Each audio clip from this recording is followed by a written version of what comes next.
Hi, this is Dana with Designs by Dana, and I'm going to try to work really quick with the pattern for you. This is called the Rosetta Stitch, and we're going to be making a ribbon, like breast cancer ribbon, and you can use whatever color. Today I couldn't find any pink or anything, so I'm just going to use red and white. And we are going to start this pattern off with white. You can use whatever hook size. There is no gauge required for this particular pattern.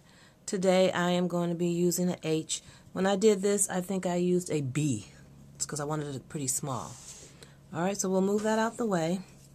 And to get started, I'm going to put a link at the bottom for you to actually get the corner-to-corner tutorial that I did. And we'll walk you through it a lot slower than what I'm going to do today. I basically just want to show you the changing of the colors that I'm going to do for this project. Alright, so the first thing I'm going to do is chain up 6. After I chain up 6, I'm going to put 3 double crochets, 1 in each chain from the beginning. So the 4th chain from the hook or the 3rd chain from the bottom, I'm going to put a double in the next one, and a double in the last one. And so what I have here is 3 double crochets and a chain 3 space, and my little extra tail there that I'll get rid of or cut because I already weaved it through my 6. Alright, so now the second tab I'm going to do chain 3, put my thumb at the chain 3 and chain 3 more, which is a total of 6 for this increase. I'm going to double crochet where my thumb is, chain next to it, and the first chain that I did of that tab. Now I have a second tab. I will take this one and bring it up. Take my hook and place it inside of the chain 3 space. I will chain up 3 and I will put 3 double crochets in this chain 3 space. I now have 2 tabs. We're going to go to 4 tabs, which is 4 rows. So chain 3, 3 more, makes it 6, put a double, 3rd, the 2nd, and the 1st chain of that tab. I will flip my work up, put the hook in the chain 3 space, and I will do what I call the 3-3-3, which is a chain 3, 3 double crochets inside of a chain 3 space. Find the space again, slip stitch it, chain up 3, and do 3 double crochets in the chain 3 space. We now have 3 rows. 1, 2, 1, 2, 3. We're going to increase again, chain 3, put my thumb there, 3 more, double crochet where my thumb is at, in the second chain, and in the first chain. Tab, put my hook in the chain 3 space, and chain up 3. 3 double crochets inside of the chain 3 space, slip stitch it together, and continue to the end. I won't do as much guidance in this one, as I'm really basically just working on the color sequence that you need to make this square, because once you make this square, you're going to make a total of 6 squares. This is 4. Now at 4 rows, we want to change colors. So what I will do is I will cut a 5-inch tail, and I will now introduce the new color. This is the ribbon color.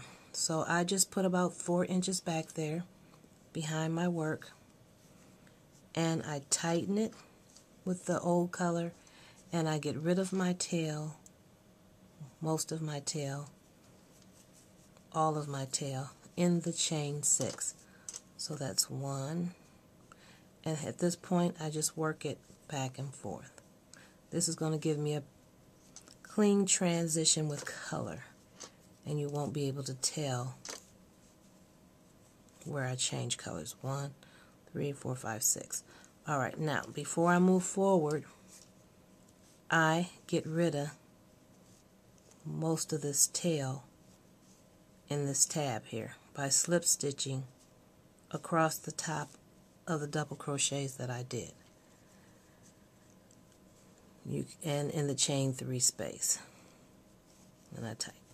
Alright, now let's go back to where we were with the making the chain up, which is considered increase. And I'm going to double crochet in the 3rd chain from the beginning, the 2nd chain, and the 1st chain.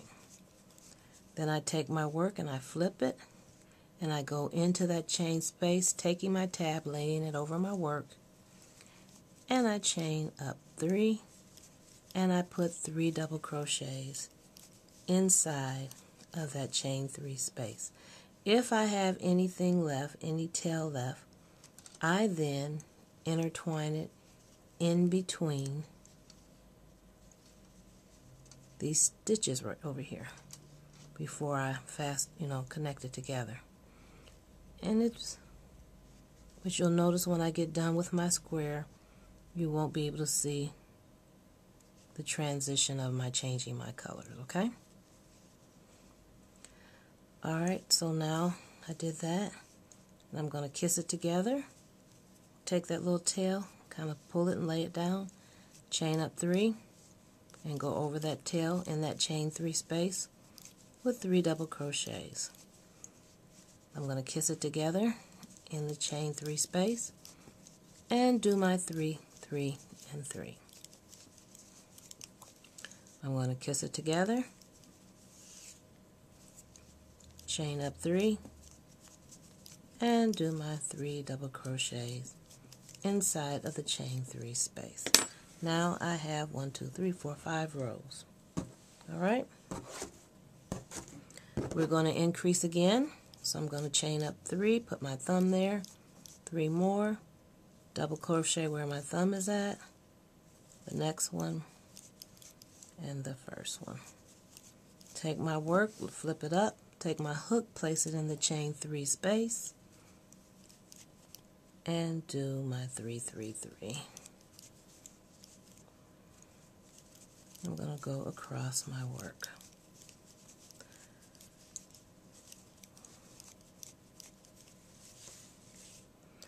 I'm not going to do a lot of slicing with this video. I want to get it done, so I'm just going to let you ride with me on this one, and you can stop and go as you like.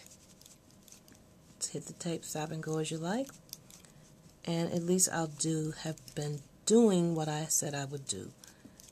And this pattern is a pattern that I taught in my class, Crochet with a Purpose, Toledo, Ohio, Friendship Baptist Church. Alright, here we are. We have 1, 2, 3, 4, 5, 6 rows. Alright. Get my camera going here. Got some things. Alright, so now we're going to do one more increase row. Alright. 4, 5, 6. 1, 2, 3. Alright, and as I said in the beginning of the tape, I think I said one of my students designed this pattern from an answered prayer. She was trying to make a blanket for someone who was just going through breast cancer. And she had been praying about it, as we do with a lot of things that we work on in our ministry, which is called Crochet with a Purpose. And it was originated in Toledo, Ohio, under the leadership of Bishop Dwayne C. Tisdale in Toledo, Ohio. And everything with that ministry was given to me and us by God, and was an answered prayer. For many years, I've just crocheted, loving to crochet, and was able for the last 5 years to be a blessing to many. So I'm going to share this with the world and give the props to my girl, Rochelle J, who now has carried that ministry on into the Carolinas now, blessing many, many people. with what she does. Some kind of way I just entered into a knot in my work. And you'll probably have that too, and I could probably stop the tape and do all that good stuff, but I'm not doing it. Alright, here's the trick to this. When you're into the colors, this is your point where you start to decrease. We will not be chaining up 6 here. We will not chain up 6. Your clue is you're going to have 2 tabs here and 2 tabs here. This is your point. So now we are going to decrease. And how we decrease is I'm going to slip stitch across the top of the double crochets that I just did. This is also called a hidden stitch in some applications.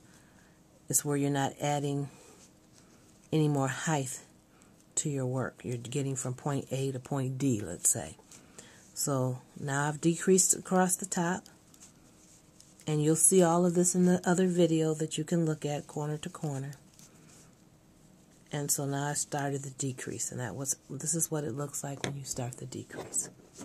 Okay, so what's going to happen, we're going to decrease 2 rows, and you'll have 2 tabs on this side and 2 tabs on this side, and this will be your corner. And it's called corner to corner because you start at this corner, and when you decrease, you're going to end at this corner over here, and you'll be done with your square. Alright, so I'll finish out this row, which is the first decrease row. And actually, after this row, we're also going to change colors again. And we're going to go back to the color we started with, which was white.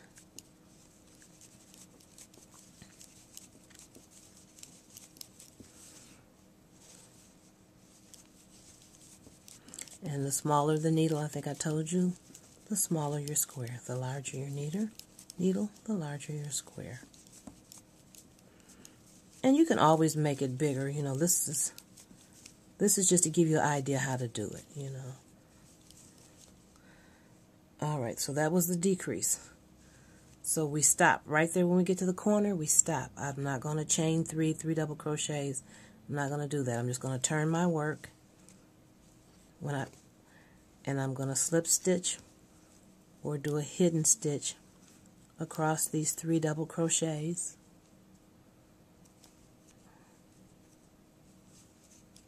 And the chain 3 space. And then I'm going to finish the pattern out again and decrease back over to the other side. And when I get to the other side,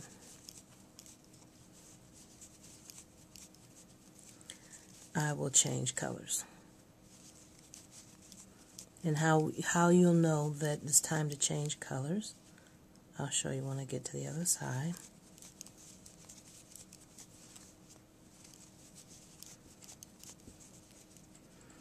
And you can start and stop your tape. You know, I know I'm going fast, but I'm just trying to give you the color sequence of how this works with the pattern. And then you're going to end up making 6 of these same squares. And then when the 6 are done, I'll show you how I lay them down to create our ribbon. Okay, so here I am at the end. I'm slipping it together, turning my work. I'm doing my hidden stitch or my slip stitch, as some of you may call it. It's both names. And right here at this point, I stop, get my scissors, and I cut. And again, the clue is 2 tabs on this side of the point and 2 tabs on this side of the point. Here's the point over here. 2 tabs here, 2 tabs there. And then if you count, we should have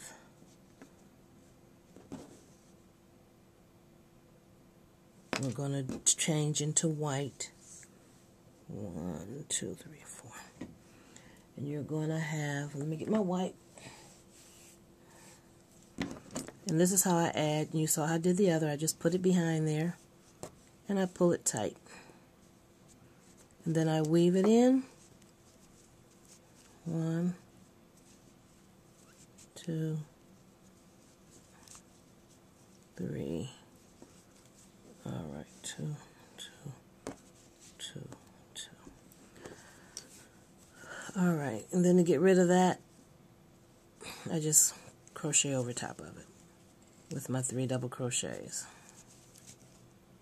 I'm getting rid of that white tab, just laying it through my work. 1, 2, and 3, and we'll cut all that when we're done. Same thing I did with the other.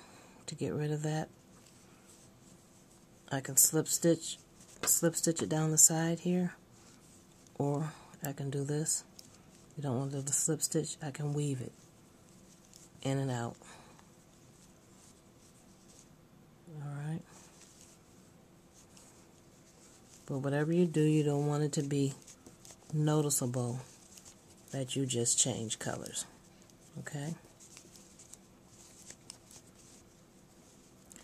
I still have some left. Now I could cut it right there, but I choose to go ahead and just slip stitch it through the side. That way I know my work is never coming out unless I physically go back and take it out.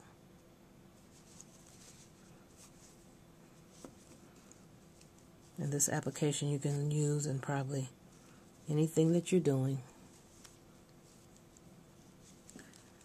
But I choose to take the extra few seconds to do it that way. Chain up 3, lay it across my work.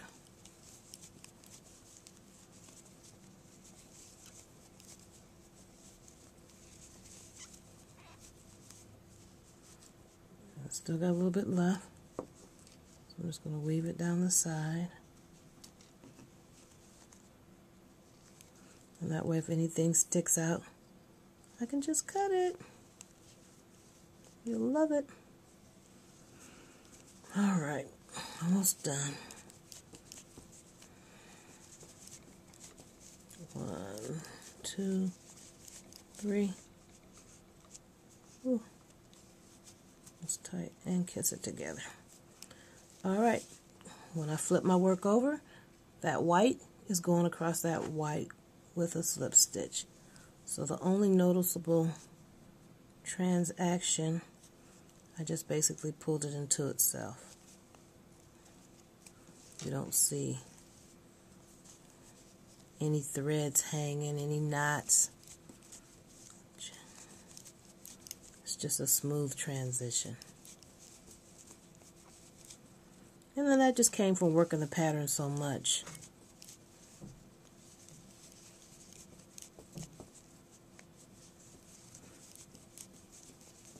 Very fast working pattern.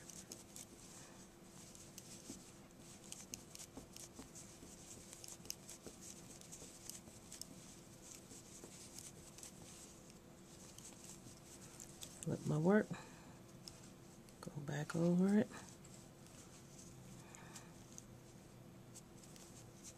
Is it coming together for you?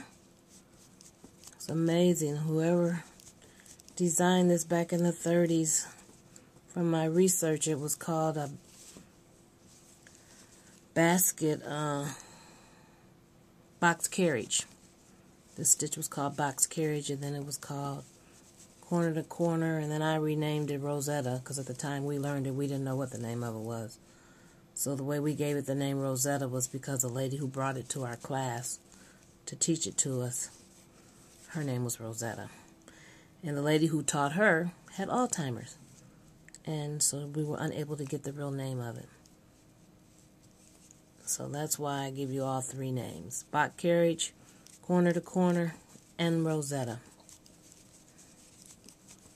Guess what? This is the last one, everybody. And I'm going to slip stitch it. And it's done. Look at there. Cut all my little edges off.